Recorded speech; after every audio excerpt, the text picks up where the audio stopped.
Welcome back. This is Newsfile. It's your most authoritative news analysis platform, and here on Newsfile, as always, we put Ghana first. And here is Samson's take. Ejisu by-election.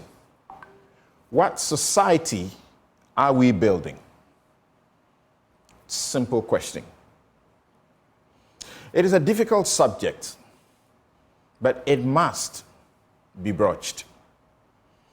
A country seeking leadership of integrity, the surest way to a good society, cannot afford to do otherwise.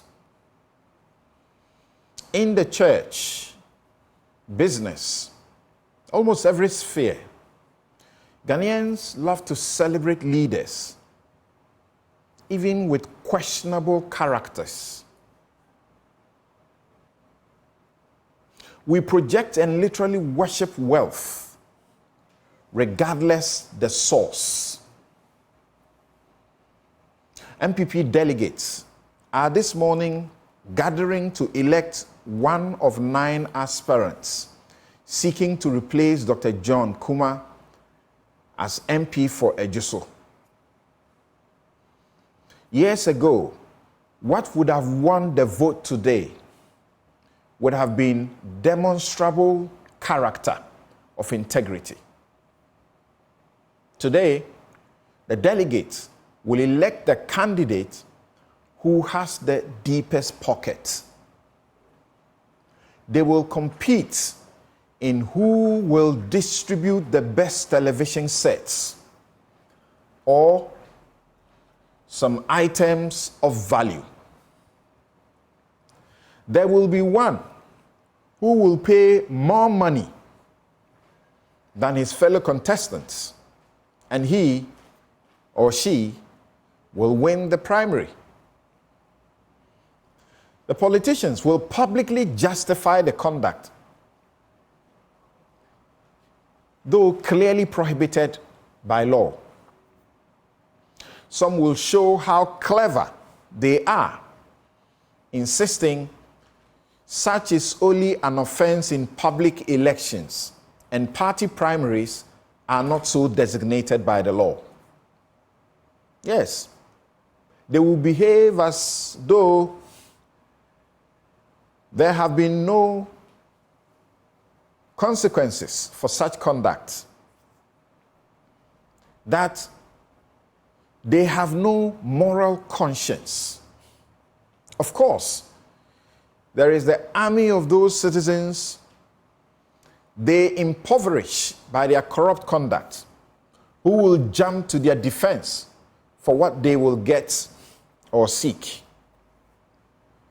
I deluded myself into thinking the NDC will discipline the woman who splashed cash during their MP primaries, or that the NPP will do same to its MP who announced that he had saved dollars to buy his re-election.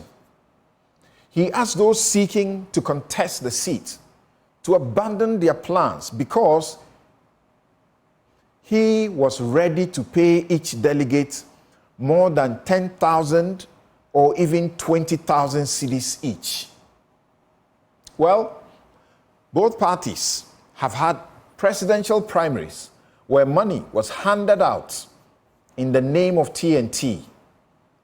It was such an ugly situation during the NPP presidential primaries. These same people are preaching to and are to be trusted to fight corruption in this country. You must be serious.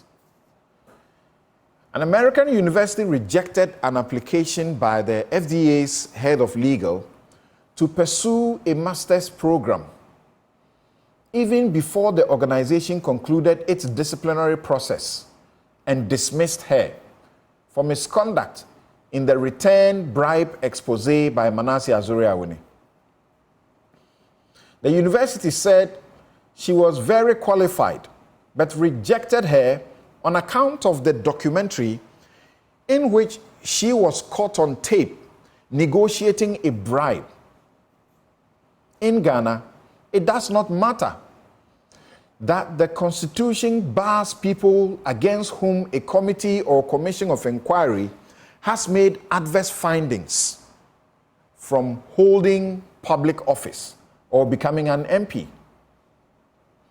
One of the aspirants in today's primaries insists that the FIFA ban handed him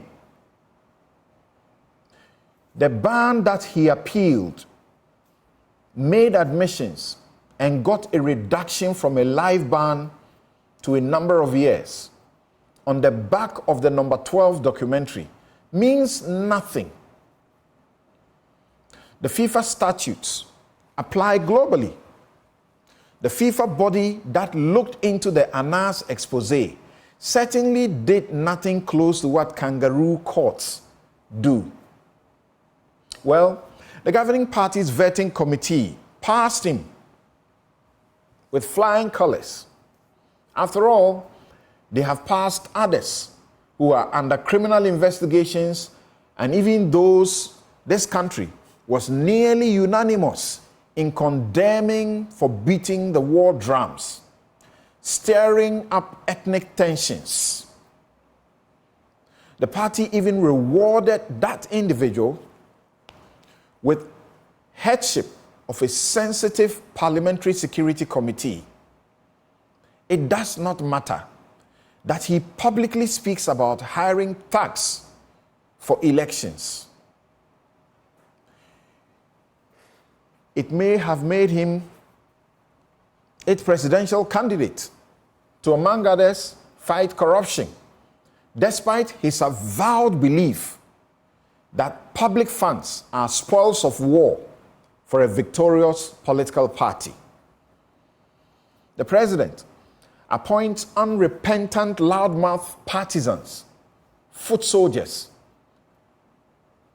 to so taint and damage the reputation of an election management body, an independent constitutional body that ought to be above suspicion in exercising constitutional independence.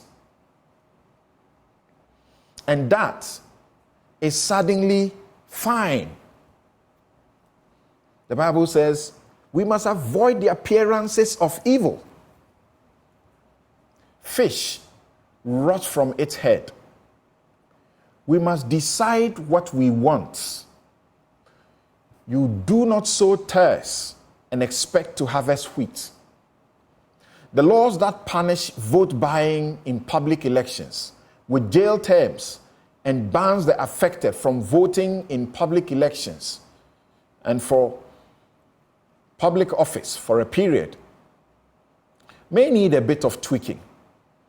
But we must also show that we have some conscience, morals,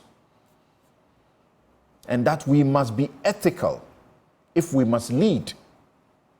Any amendment must also remove the joke of that caveat in that law, requiring the Attorney General's written consent to prosecute offenses in the representation of the people law.